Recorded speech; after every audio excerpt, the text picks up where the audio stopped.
दोस्तों हमारे YouTube channel स्टडीमेट official में आप सभी का स्वागत है। इससे पहले हमने आपको थ्योरी पढ़ाया था घन और घनाभ, क्यूब और क्यूबाइड के बारे में।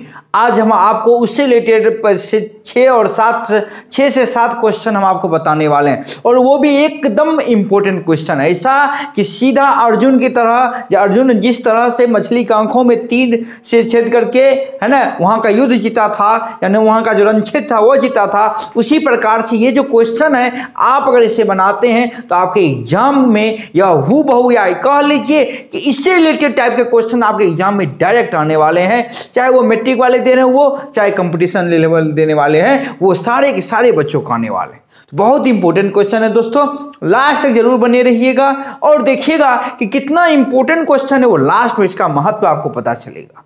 तो चलिए दोस्तों शुरुआत करते हैं क्वेश्चन की और देखते हैं क्वेश्चन क्या है। क्वेश्चन है 2 घन जिनमें से प्रत्येक का आयतन 64 सेंटीमीटर क्यूब है। मतलब 2 घन है कोई, ठीक है, उसका आयतन आपको दिया हुआ है, दोनों का प्रत्येक का है 64 सेंटीमीटर क्यूब के संलग्न फलकों। मतलब क्या, उसका जो सरफेस था, उस दोनों का जो सरफेस था, दोनों घन के सरफेस को ऐसे जोड़ दिया गया। तो कह रहा है कि इससे क्या बन गया, घनाभ बन गया। तो आपसे क्वेश्चन पूछ रहा है तो उस घनाभ का पृष्ठीय क्षेत्रफल ज्ञात करें। तो सिंपल सी बात है दोस्तों, यहाँ तो 3D तो हम दिखा नहीं पाएंगे, इसलिए सिंपल से हम एक आकृति बना देते हैं, इससे आपको समझ में बेहतरीन आ जाएगी। जैसे मान लीजिए है ना, ये 3D तो नहीं बना पाएंगे, 2D में ही देख लेते हैं कि ये मान लीजिए कोई घन है, ठीक है, घन वैसे इस तरह से बनेगा, लेकिन यहाँ बना नहीं पाएंगे इसलिए यही बना देते हैं। और ये दूसरा घन है ना दोस्तों। तो अब क्या हुआ, इस दोनों घन को जोड़ दिया गया, तो अब 64 सेंटीमीटर इसका आयतन है और इसका भी 64 सेंटीमीटर क्यूब है। तो अगर हमें घनाभ का पृष्ठीय क्षेत्रफल चाहिए तो कहीं ना कहीं हमें भुजा निकालना होगा। जब तक हम भुजा नहीं निकालेंगे पृष्ठीय क्षेत्रफल नहीं निकाल पाएंगे। अब घनाभ है तो लंबाई भी चाहिए, चौड़ाई भी चाहिए और ऊंचाई भी चाहिए। तो ये कहां से आएगा, ये आएगा इस घनाभ के आयतन से। तो घनाभ का आयतन क्या होता है ये बताइए। हमने पिछले क्लास में बताया था कि घनाभ का जो आयतन होता है वह क्या होता है, भुजा क्यूब, है ना। तो अगर भुजा क्यूब होता है तो घनाभ का आयतन 64 सेंटीमीटर क्यूब है, बराबर में क्या हो जाएगा, भुजा क्यूब। अब यहां से भुजा निकालेंगे तो यहां क्या हो जाएगा, क्यूब रूट 64 सेंटीमीटर क्यूब होगा कि नहीं। ये किसका है, 4 का क्यूब रूट है, यहाँ क्यूब हो जाएगा, है ना। 4 चुके 16, 16 चुके 64, यानी कि भुजा कितना आ गया, 4 सेंटीमीटर। अब समझने वाली बात क्या है, यहाँ सिंपल सी बात है कि अगर हम उसे संलग्न फलकों को मिलाएंगे तो देखिए, यहाँ ध्यान से देखिएगा, तो ये हो गया 4, ये भी कितना हो गया 4, और इसकी चौड़ाई भी कितना होगी 4, और इसकी जो ऊंचाई होगी, ऊंचाई भी क्या होगी 4। सिंपल सी बात है। चलिए हम इसको दिखाते हैं, इसको मार्कर से हम जोड़ करके दिखाते हैं आपको कि ये 2 कोई मार्कर है, ठीक है। ये क्या है, मान लीजिए ये तो सोई सिलेंडराकार है, बेलनाकार है, लेकिन यहाँ तो घनाभ दिखाना है। देखिए सिंपल सी बात है, अगर इस दोनों को हम जोड़ दिए तो जोड़ दिए, देखिए इसकी लंबाई 4, इसकी भी लंबाई 4, तो ये टोटल लंबाई कितनी हो गई 8, लेकिन हाइट कितना रह गया, उतना ही। और इसका जो चौड़ाई था, चौड़ाई भी कितना रह गया, उतना ही। तो सिर्फ चेंज क्या किया कि देखिए इसकी जो ऊंचाई थी, ऊंचाई उतना ही रह गई, चौड़ाई भी उतना रह गई, सिर्फ क्या चेंज कर गया, लंबाई। क्योंकि संलग्न फल को मिलाएंगे तो लंबाई क्या हो जाएगी, चेंज हो जाएगी, है ना। तो अगर चेंज हो गई तो लंबाई यहां से क्या निकल गया, ये देखिए लंबाई निकल गया 4 4 8 सेंटीमीटर, है ना। चौड़ाई कितना निकल गई, वो तो 4 ही रहेगा, है ना। और हाइट कितना होगी 4। अब कहिएगा सर हम ऊंचाई को क्यों नहीं 8 लें, हाँ ले सकते हैं, ऊंचाई के बराबर रख दीजिए, है ना। एक यहां रख दीजिए, इसके ऊपर इस तरह से रख दीजिए, ऊंचाई भी चेंज 8 हो जाएगी। तो आप किस तरह जोड़ते हैं ये आप पर डिपेंड करता है। अगर आप चौड़ाई के थ्रू जोड़ते हैं तो चौड़ाई बढ़ जाएगी, है ना। तो ये डिपेंड आप पर करता है कैसे। हम चलिए लंबाई के थ्रू जोड़ दिए तो लंबाई निकल गया हमको। तो अब निकल गया LBH, तो हमें क्या निकालना है, क्वेश्चन में देखिए क्या पूछ रहा है हमसे, हमसे पूछ रहा है घनाभ का पृष्ठीय क्षेत्रफल। तो घनाभ का पृष्ठीय क्षेत्रफल ज्ञात करना। तो आप याद कीजिए, कल हमने बताया था कि घनाभ का पृष्ठीय क्षेत्रफल यानी लेटरल सरफेस एरिया क्या होता है, 2 × LB + BH + LH, यही होता है कि नहीं होता है। तो 2 × LB, LB गुना कीजिए 8 चौके 32, BH गुना कीजिए 4 चौके 16, LH गुना कीजिए 8 चौके 32। अब इसको गुना कीजिए 32 32 64 6 70 10 80 यानी कितना आ गया 160 सेंटीमीटर स्क्वायर इसका क्या हो गया क्षेत्रफल हो गया। तो देखिए इस टाइप के क्वेश्चन अक्सर पूछते हैं, चाहे आप सीटेट का एग्जाम दे रहे हो या किसी भी चीज का एग्जाम दे रहे हो तो ये क्वेश्चन अक्सर पूछे जाते हैं। अगर पूछते हैं तो आपको समझना होगा कि ये क्वेश्चन बनते कैसे। कभी कभी कह देगा ऊंचाई के साथ जोड़ दिया गया, कभी कभी कहेगा कि आपको लंबाई के साथ जोड़ दिया, तो ये सब चीजें ध्यान रखें। चलिए दोस्तों अगले क्वेश्चन की ओर बढ़ते हैं। तो चलिए दोस्तों अगले क्वेश्चन की ओर बढ़ते हैं। अगला क्वेश्चन क्या है, एक घन की भुजा को 20% बढ़ा दिया गया तो क्षेत्रफल कितना % बढ़ जाएगा। ये क्वेश्चन शुरुआत से हम बता रहे, परसेंटेज चैप्टर जब हम शुरू किए तब से लेकर आज तक बता रहे। ये इतना इंपॉर्टेंट है कि हम बता नहीं सकते कितना इंपॉर्टेंट। त्रिभुज में भी पूछता है, आयत में भी, रेक्टेंगल में भी पूछता है, स्क्वायर में भी पूछता है, अब देखिए क्यूब में भी पूछने लगा, क्यूबाइड में भी आएगा। देखिए तो पहले आप कि एक घन की भुजा 20% बढ़ा दी गई तो सिंपल सी बात है, हम एक ही बात कहते हैं आपको 20% का मतलब क्या हुआ 1/5। मतलब पहले अगर 5 भुजा रहा होगा तो उसमें 1 वृद्धि होने के साथ क्या हो गया 6 हो गया। मतलब अगर 5 सेंटीमीटर पहले भुजा रहा होगा तो अब कितना हो गया 6। अब कर रहा है तो इसके क्षेत्रफल में यानी घन का जो क्षेत्रफल होगा तो घन का क्षेत्रफल क्या होता है, कल बताए थे 6 गुने भुजा स्क्वायर है ना, या कह देता आपको इसके आयतन में है ना। तो आयतन क्या होता है भुजा की, क्योंकि यार क्षेत्रफल मांग रहा है तो क्षेत्रफल तो होता है क्या भुजा स्क्वायर, 6 गुना भुजा स्क्वायर, तो दोनों तरफ स्क्वायर कर देंगे। 25 छछा के 36। अब देखिए कितना बढ़ गया 25 से अब कितना हो गया 36, तो यानी कितना बढ़ गया 11 कितने में 25 में गुने 125 चौके 100, 11 चौके 44, यानी उसके क्षेत्रफल में 40% की वृद्धि हो जाएगी। अगर यही पूछता कि इसके आयतन में कितना % की वृद्धि होगी, आयतन में तो कुछ नहीं है। अब देखिए सब फॉर्मूला में लिखा हुआ है ना, आयतन क्या होता है ये पहले पता कीजिए। आयतन होता है भुजा क्यूब, होता है कि नहीं होता। अगर आयतन भुजा क्यूब होता है तो ये पहले 5 था तब कितना हो जाएगा 6। अब चूंकि यहां क्यूब है तो इसका क्यूब कर देंगे है ना। अब कहिएगा सर यहाँ स्क्वायर क्योंकि 6 गुना भुजा स्क्वायर होता है किसका पृष्ठीय क्षेत्रफल, किसका घन का, तो इसका क्यूब करेंगे। 5 का क्यूब कितना हो गया 125, 6 का क्यूब कितना हो गया 216। बाकी तो आप समझदार है निकाल लीजिए है ना। तो चाहे आपको क्षेत्रफल पूछे चाहे आपको आयतन पूछे, हम एक ही तरीका परसेंटेज से लेकर अभी तक बताते आ रहे हैं और आगे भी बताते रहेंगे। तो दोस्तों अगर आपको अच्छा लग रहा है तो प्लीज हमारे चैनल को सब्सक्राइब कर दीजिए। तो चलिए दोस्तों अगले क्वेश्चन को बढ़ते हैं। अगला क्वेश्चन ये आपको हमने किसमें पढ़ाया था, याद कीजिए विकर्ण टाइप का दिया था तो आपसे आयतन यहाँ पूछ रहा है, तो ये आपको स्क्वायर में भी हमने पढ़ाया, वहां विकर्ण दिया हुआ था तो क्षेत्रफल मांग रहा था, और हमने आपको आयत में भी पढ़ाया, रेक्टेंगल में भी पढ़ाया। तो चलिए इसमें भी पढ़ा देते हैं है ना। अब याद कीजिए कि घन का विकर्ण दिया हुआ है तो आयतन पूछ रहा है, तो आयतन के लिए क्या चाहिए भुजा, तो भुजा कहां से आएगा इस विकर्ण से लीजिए, इससे मांगिए कि विकर्ण भैया हमको भुजा दो, तो भैया तो ये कहेगा विकर्ण वाला कि एक चीज बताओ हमें कि हम तुमको एक फॉर्मूला बताए थे कि विकर्ण बराबर होता है √3 गुने भुजा। अब कहिएगा सर ये कैसे याद रखेंगे, तो वर्ग वाला याद है √2 गुने भुजा, तो अब इसमें 3 गो होता है, लंबाई चौड़ाई ऊंचाई तीनों होता है इसलिए √3 गुने भुजा। वहां लंबाई चौड़ाई 2 होता था इसलिए √2 गुने भुजा है ना। तो ये याद करने का तरीका है दोस्तों। अब आते हैं कि विकर्ण कितना दिया है √12 बराबर √3 गुने भुजा। अब इसको कैसे लिखेंगे भैया, तो इसको लिखेंगे 4 गुने 3 बराबर √3 गुने भुजा।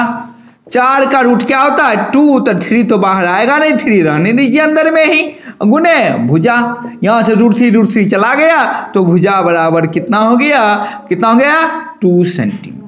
अब हमको क्या पूछा है, आयतन पूछा है, तो आयतन बराबर क्या हो जाएगा भुजा क्यूब। 4 का क्यूब क्या होता है जल्दी से बताइए, 4 चौके 16, 16 चौके 64 है ना। तो अब देख लीजिए आप कि ये क्वेश्चन कितना रिपीट हो रहा है। मतलब क्षेत्रमिति ऐसा चैप्टर है कि थोड़ा सा दिमाग लगाना है, कंसेप्ट यूज करना है, क्वेश्चन खत्म, खलास वहीं पर। तो चलिए दोस्तों अगले क्वेश्चन पर, अगला क्वेश्चन इससे भी ज्यादा इंपॉर्टेंट है, इसलिए जाइएगा मतलब हमारे साथ आप बने रहिए। तो चलिए दोस्तों अगले क्वेश्चन के बढ़ते हैं। अगला क्वेश्चन क्या है कि 15 सेंटीमीटर भुजा वाले घन में से 3 सेंटीमीटर भुजा वाले कितने घन बनाए जा सकते हैं। तो इस टाइप के क्वेश्चन अगर आए तो क्या करेंगे, तो हमेशा याद रखिएगा कि किसी भी आकृति का आयतन चेंज नहीं होता। मतलब क्या हुआ, चाहे वो ठोस हो चाहे द्रव हो, उसका आयतन कभी चेंज नहीं हो सकता है। तो हमेशा याद रखिएगा, आपसे पूछेगा कि ये मार्कर है, इस मार्कर में से कितने छोटे छोटे मार्कर, मान लीजिए 2 सेंटीमीटर का पूछ दे, कितने बनाए जा सकते हैं, तो इसका आयतन कभी भी बदल नहीं सकता है। आकृति भी बदल सकती है लेकिन आयतन कभी नहीं बदल सकता। उसे ठोस की ना तो आयतन बदलती है ना आकृति बदलती है, लेकिन फिर भी हम बता देते हैं, है ना दोस्तों। तो अब क्या है कि 15 सेंटीमीटर भुजा वाले घन में से 3 सेंटीमीटर भुजा वाले घन को क्या करना है, काटना है। तो कैसे करेंगे, तो लिखेंगे कि घन की संख्या बराबर होता है कि बड़ा वाला घन का आयतन निकाल लीजिए। तो बड़ा वाला घन का आयतन क्या होगा, भुजा क्यू, यही ना होगा, और बटे में छोटा वाला घन का आयतन निकाल लीजिए। तो इसका भी क्या आ जाएगा, क्यू। अब इसको सॉल्व करेंगे, 15 गुने 15 गुने 15 बटे में 3 गुने 3 गुने 3, 3 पचे 15, 3 पचे 15, 3 पचे 15। अब गुना कीजिए, 25 25 25 पंचे 125 घन हम उसमें से बना सकते हैं। अब देख लीजिए, अब कहिएगा इसका ट्रिक सर, तो ट्रिक यही है। अच्छा ट्रिक कह रहे हैं ना, तो घन दिया हो तो कहिएगा सर 3 5 15, 3 बार गुना कर देंगे, घना आप देगा तब की कीजिएगा, है ना। तो ये ट्रिक अपने तक सीमित है, लेकिन कंसेप्ट जो है, जो बेसिक कंसेप्ट है, वह आपको बहुत ऊंचाई तक ले जा सकता है। ट्रिक 1-2 क्वेश्चन पे काम करेगा, लेकिन बेसिक कंसेप्ट हर वो क्वेश्चन पे काम करेगा जो आप बनाना चाहते है ना दोस्तों। इसलिए बेसिक कंसेप्ट को सीखिए। ट्रिक तो हम बता ही देते हैं जिसमें लगता है, लेकिन बेसिक कंसेप्ट सीखना बहुत जरूरी है। तो चलिए दोस्तों फिर अगले क्वेश्चन की ओर बढ़ते हैं। तो चलिए दोस्तों अगले क्वेश्चन के बढ़ते हैं। अगला क्वेश्चन क्या है, एक कमरे की लंबाई, चौड़ाई तथा ऊंचाई क्रमशः 4, 5 तथा 3 सेंटीमीटर, मतलब लंबाई दिया हुआ, चौड़ाई दिया हुआ और ऊंचाई दिया हुआ। उसमें सबसे बड़ी बांस की छड़ी की लंबाई ज्ञात करें जो इस कमरे में रखी जा सकती। ये क्वेश्चन याद कीजिए, हमने वर्ग में भी बताया था और आयत में भी बताया था, और ये क्वेश्चन हमने आप उस समय कहा था कि घन में भी बताएं। कि मान लीजिए आपका रूम है, आप अपने रूम को देखिए, उसमें सबसे लंबा छड़ क्या रख सकते हैं आप, उसके विकर्ण पर रखकर, उसके विकर्ण की जो लंबाई होगी ना, वही सबसे लंबा छड़ की भी लंबाई होगी। तो उसमें भी आयत में भी बताए थे, वर्ग में भी बता रहे और घन में भी बता रहे। तो विकर्ण क्या होता है, क्या है, कमरा, लंबाई चौड़ाई ऊंचाई तीनों अलग अलग, मतलब कैसा है, घनाभाकार है, यानी क्यूबाइड है। तो इसका मतलब हम लिखेंगे कि छड़ की लंबाई बराबर रूट अंडर। अब इसका विकर्ण का फॉर्मूला क्या होता है, L² plus B² plus H²। तो रूट अंडर L² मतलब 4 चौके 16, BH का मतलब 25 और HS का मतलब 3 तिया 9। अब इसको सॉल्व कीजिए तो कितना हो जाएगा, 16 ना 25, 25 कितना हो गया, 50 हो गया। तो 125√2 यानी 5√2 सेंटीमीटर। इतना बड़ा लंबा छड़ होगा जो उस पूरे कमरा में क्या हो जाएगा, पूर्णता आ जाएगा। तो हमेशा याद रखिएगा, इस टाइप के क्वेश्चन को हमेशा विकर्ण निकाल लीजिए। किसी भी आकृति में अगर कह रहा है विकर्ण अगर आप निकाल लिए तो आपका वो आंसर आ जाएगा, है ना दोस्तों। तो कंसेप्ट को सीखिए, कंसेप्ट बहुत इंपॉर्टेंट है। तो फिर चलिए अगले क्वेश्चन की ओर बढ़ते हैं। तो चलिए दोस्तों अगले क्वेश्चन के ऊपर, अगला क्वेश्चन है, किसी कमरे के आधार का क्षेत्रफल 4 मीटर गुना 3 मीटर है तथा ऊंचाई 3 मीटर है। सभी दीवारों तथा छत को रंगा गया। यदि 50 रुपये प्रति मीटर स्क्वायर की दर से रंगने का खर्च ज्ञात करें। मतलब सिंपल सी बात है, एक रूम है, उस रूम में कितने दीवारें होती है, बताए थे 4 दीवारें हैं और एक छत हो गया, है ना। इस 4 दीवार और छत को रंगा गया। तो आपसे क्वेश्चन करा कि यदि 1 मीटर स्क्वायर का खर्च 50 रुपया है तो पूरा रंगने में खर्च क्या है। तो पूरा रंगने का खर्च कैसे निकालेंगे, 1 मीटर स्क्वायर का 50 रुपया, तो पहले पूरा का क्षेत्रफल निकालिए, जितना भाग वो लगा, अगर वो निकल गया 50 से गुना करेंगे, खर्च निकल जाएगा हमारा, है ना। तो ये कैसे निकालेंगे, 4 गो दीवार 1 गो छत, नीचे कुछ नहीं हुआ, नीचे पेंटेंट कुछ नहीं लगा है कि चलिए पूरा का क्षेत्रफल निकाल लेते हैं, पृष्ठीय क्षेत्रफल, है ना। तो कैसे ज्ञात करेंगे, तो सिंपल 2 तरीका है। पहले आप चारों दीवार का क्षेत्रफल निकाल लीजिए, फिर छत का क्षेत्रफल निकाल के जोड़ दीजिए, तो भी हो जाएगा, या नहीं तो आप पूरा इसका पृष्ठ क्षेत्रफल निकाल लीजिए। कोई घनाभाकार है तो पूरा का पृष्ठ क्षेत्रफल निकाल करके उसमें फर्श के क्षेत्रफल को घटा दीजिए, आ गया आपका। तो पूरे घनाभ का पृष्ठ क्षेत्रफल क्या होता है, जल्दी से आते 2 × LB + BH + LH होता है कि नहीं होता है। उसमें से एगो घटा देंगे, क्या जाता है, कुछ जाता है, नहीं जाता है। तो चलिए देखें दोस्तों, तो हम लिखेंगे कि कमरे की कुल पृष्ठीय क्षेत्रफल, कुल पृष्ठीय क्षेत्रफल क्या होता है, 2 × LB + BH + LH, यही होता है। अब इसमें वैल्यू रख दीजिए, 2 × LB मतलब 4 तिया 12, यहाँ ने तो लिख लिया कीजिए L कितना है, तो हम तो कैलकुलेशन ईजी है इसलिए यहाँ नहीं लिखते। BH कितना हो गया, 3 तिया 9, LH कितना हो गया, L और H 4 तिया 12, हो गया कि नहीं हो गया। 2 × 12 12 24 और 9 कितना हो गया, 9 4 13 यानी 33 हो गया। 33 दूनी 66 मीटर स्क्वायर। ये क्या हुआ, पूरे कमरे का क्षेत्रफल हुआ। फर्श का क्षेत्रफल घटाना, क्योंकि फर्श में रंगाई नहीं हुई है, तो फर्श का क्षेत्रफल क्या हो जाएगा, 4 तिया 12, क्योंकि आयताकार है, तो आयताकार है तो 4 तिया कितना हो गया, 12 मीटर स्क्वायर।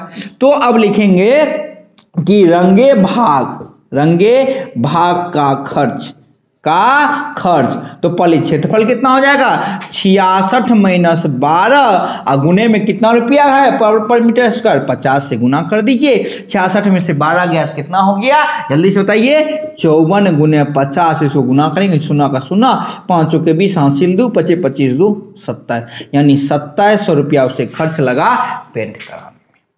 अब देखिए क्वेश्चन को बस क्या करना ना, आपको समझना है कि हमें बनाना कैसे है। अगर ये समझ में आ गया ना दोस्तों, हम गारंटी लेते हैं आपसे एक भी क्वेश्चन नहीं छूटेगा। तो अगला क्वेश्चन बहुत इंपोर्टेंट, लास्ट क्वेश्चन है लेकिन बहुत इंपोर्टेंट, क्योंकि लास्ट क्वेश्चन बहुत इंपोर्टेंट क्वेश्चन बताते हैं हमेशा, इसलिए लास्ट तक जरूर देखिएगा, है ना दोस्तों। बहुत इंपोर्टेंट सवाल है, देखना मत भूलिएगा। तो चलिए दोस्तों, आज का सबसे इंपॉर्टेंट क्वेश्चन है, चलिए देखते हैं क्या है क्वेश्चन है, यदि घनाभ की लंबाई को 20% और चौड़ाई को 10% बढ़ा दिया जाए तो ऊंचाई को कितना प्रतिशत कम करे ताकि आयतन पर कोई असर ना हो। मतलब लंबाई बढ़ा दिए, चौड़ाई बढ़ा दिए, तो ऊंचाई को कितना कम कर दे कि क्षेत्रफल आयतन पर कोई असर ना पड़े। तो अब बताइए एक बात कि वॉल्यूम बराबर क्या होता है, L × B × H। ध्यान से समझिएगा, अगर ये बढ़ा तो ये क्या होगा, कम होगा, तभी तो ये हमारा वॉल्यूम जो है वो बराबर रहेगा। तो अब कितना कम होगा, जितना ये दोनों मिल करके बढ़ेगा। तो ये दोनों मिलकर कैसे निकालें कितना बढ़ेगा, तो देखिए दोनों किस में दिया हुआ, गुना के फॉर्म में दिया हुआ। तो इसका मतलब क्या हुआ कि L जो है वो 20% बढ़ाया गया, मतलब 1/5, और B जो है वो 10% बढ़ाया गया, मतलब 1/10, यही ना हुआ। तो अब देखिए L को बढ़ा दिया गया 5 से 6 और चौड़ाई को बढ़ा दिया गया 10 से 11, तो टोटल कितना बढ़ गया, 10 × 5 = 50, 11 × 6 = 66। यानी कि इसका मतलब क्या हुआ कि पहले LB मिलके 50 रहा होगा, तब कितना हो गया, 66। तो कम होना किसको है, H को। तो अगर कम होना है H को, तो इसका मतलब क्या हुआ कि H को फिर से 66 से कहाँ आना होगा, 50, तभी तो इसको मेकअप करेगा इस दोनों को, क्योंकि ये 50 से तो 66 हो गया, इसको तो छोड़ दिया था ना। तो ये बोला चलो एक काम करते हैं, हम ही कम हो जाते हैं ताकि इस पर कोई असर ना पड़े, है ना। तो अब देखिए तो कितना कम हुआ, 66 से 50 और 16 कम हुआ, कितने में, 66 में, गुने 100। अब काट दीजिए, 2 × 8 = 16, 33 दूनी 66। अब इससे ज़्यादा नहीं कटेगा, तो ये हो गया 800/33% को क्या करना होगा, कम करेंगे, तब जाकर के इसका जो वॉल्यूम है वो हमेशा बराबर रहेगा। देखिए बहुत इंपॉर्टेंट क्वेश्चन बताएं, इसमें आपको क्या करेगा, कभी ये दोनों दे देगा तो ये कहेगा कितना कम करेंगे, या तीनों दे देगा तो कहेगा वॉल्यूम पे क्या असर होगा, तो तीनों को इसी तरह से निकाल के गुना कर लेंगे, है ना। तो देख लेंगे वॉल्यूम पे क्या असर हो रहा है। तो एक तीर से हमने कई निशाने मारे हैं, ये तब होगा जब आप कंसेप्ट सीखेंगे। कंसेप्ट बहुत इंपॉर्टेंट है दोस्तों। तो आज के लिए इतना ही दोस्तों, कल फिर मिलेंगे। इसी हम सोचते थे एक ही वीडियो में खत्म हो जाएगा, लेकिन नहीं होगा दोस्तों, क्योंकि मॉडरेट और हायर क्वेश्चन बच गए। ये तो इजी क्वेश्चन थे, कल मॉडरेट और हायर क्वेश्चन हम लेकर बहुत इंपॉर्टेंट क्वेश्चन लेकर आ रहे हैं। धारिता वाला आ रहे हैं, पानी टंकी वाला आ रहा है ना, तो वो सारे क्वेश्चन आ रहे हैं दोस्तों।